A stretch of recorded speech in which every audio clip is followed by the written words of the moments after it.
Good Erev Shabbos and Happy Hanukkah. It's an intriguing verse in this week's Torah portion concerning Tamar and Yehuda. As you know, after the incident with Joseph and the selling of Joseph after he was thrown into the pit, Yehuda sort of fell out of favor with his brothers. They distanced themselves from him. They kind of held him morally responsible for what happened to Joseph, and they basically told him, if you had told us, he told us sell him, and we sold him. If you told us take him home, we would have taken him home. So, seeing the distress that they caused their father, they blamed Yehuda, and so Yehuda left home, and he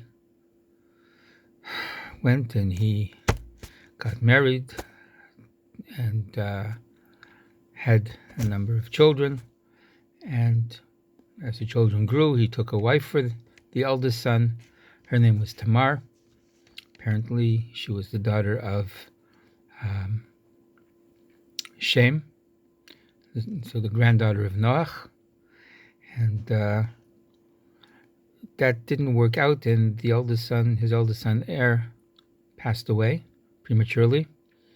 And his brother sort of stepped in to take his place, and his name was Onan, and he also passed away prematurely, at which point Yehuda kind of put Tamar on hold and said, listen, just wait. I do have another son. His name is Shelah, but let's just keep things in abeyance for the time being. And in the meantime, she was stuck. She couldn't get married to anybody else because she was still sort of trying to uphold the family name of Er and Onan through the act of Yibum. And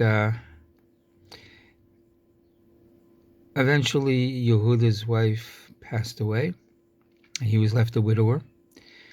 And there was an incident where he was going to shear some sheep. And the Torah tells us it was told to Tamar that, behold, your father-in-law is going up to Timnah to shear his sheep. Funny thing about that place, Timnah, it's mentioned elsewhere in Scripture. It's mentioned in the book of Judges, where in connection with Samson, apparently he went down to Timnah to do his business over there. And so Rashi kind of picks up on this. Is Timnah a place you go up to or you go down to? And explains that it was on the slope of a mountain. And so actually, depending on where you were coming from and where you were going, one either ascended toward it or descended. And there's a lot of ups and downs in our Torah portions over the past few weeks. There's the ladders of Jacob in his dream. There's the fortunes of the individuals that figure during the narrative of the Torah. And we have this here as well. And it seems to be an analogy for life, that this place Timnah is like everything.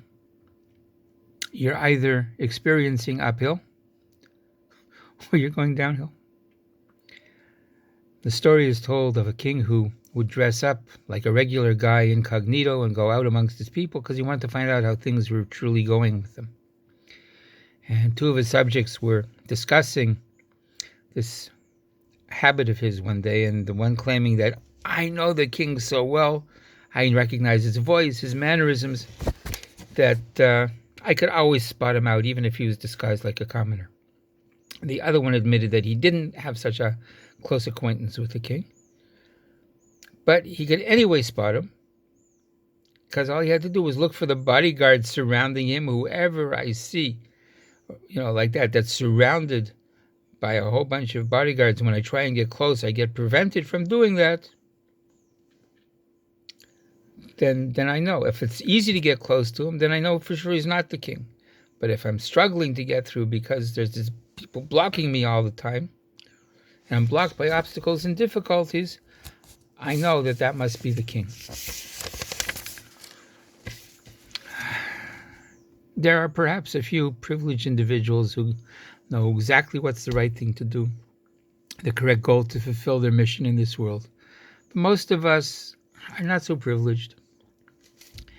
What must we do to know what we're doing and whether we're going in the right direction, if we're on the right path? And so, speaking of uphill and downhill,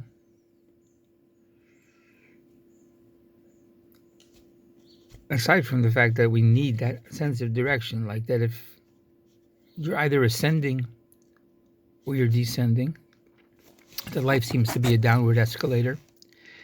But there's also this idea that if we find a certain goal, and it's particularly difficult,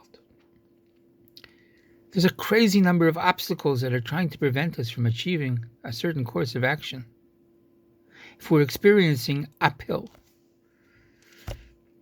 then we can know that we're on the right track. Okay? There's a proviso to this.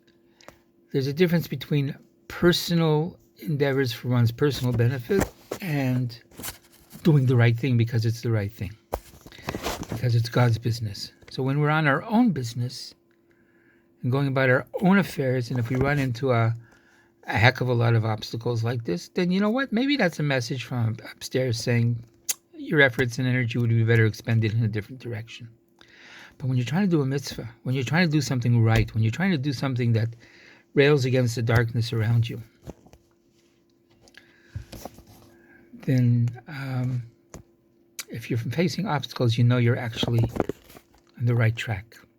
Because it's like all those forces of externality that come and try and mitigate against your accomplishing what you're trying to accomplish. It helps to have some outside advice. It helps to say l'charav. It helps to have a friend, to have a teacher, two different individuals, somebody that you can go to for consultation, somebody that you can discuss that consultation with. But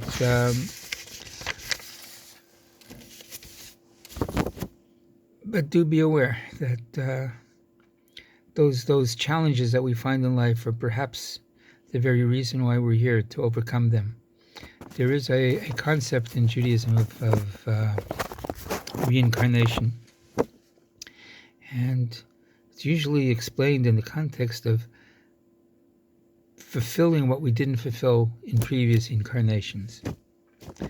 Which means that if you find it easy to be generous, if you find it easy to keep Shabbos, if you find it easy to keep kosher, if learning is something that you get a big kick out of, chances are that you actually nailed these things last time around, or the time before that even, and that this is already covered ground. But if you find it particularly difficult to invite somebody into your home, particularly difficult to part with those couple of shekels, and particularly difficult to sit down for a half an hour and learn something, then it pays to remember and to realize that it could very well be why we came into this world, that our path to success is being blocked. That's a proof that it's on the right path. Those are the bodyguards of the king that should be an encouragement to us to overcome the obstacles and to accomplish the good that we're able to do. And please God, we should do that very much in line with this idea of Hanukkah and the candles going up, the ascent of the candle, of the number of candles of 1, 2, 3, 4, 5, 6, 7, 8, that we should continue to strive to create more light. And if more darkness sort of threatens us, then we just realize that the more light that we can produce, the more necessary it is, and the more right it is, and the more absolute we're going to actually transform that darkness into light. The theme is just also to just carry on for one more second, if I may. The theme is also reiterated when Yosef was actually thrown into the pit, and the pit, says that there was no water. The pit was empty, but there was no water. And Rashi comments there was no water, but there were snakes and scorpions. It seems that we live in a very bilateral kind of world. It's either this or it's not this. And if it's not this, then it's that. Either there's water, the water of Torah, or there isn't. In which case, not that it remains empty, but that snakes and scorpions come to fill up the pit. So we have to be careful about the empty spaces in our life, and to make sure that they're filled with the appropriate endeavors and the appropriate material and information, and that there really isn't too much room for parav in our lives. Things either are the way they're supposed to be, going in the direction they're supposed to, albeit meeting resistance, and that's a sign that we're in the right direction, or we're not. We're either going and experiencing uphill, or we're going downhill. Good luck in the climbing. Climb every mountain, ford every stream, and have a great Shabbos and an even better Hanukkah.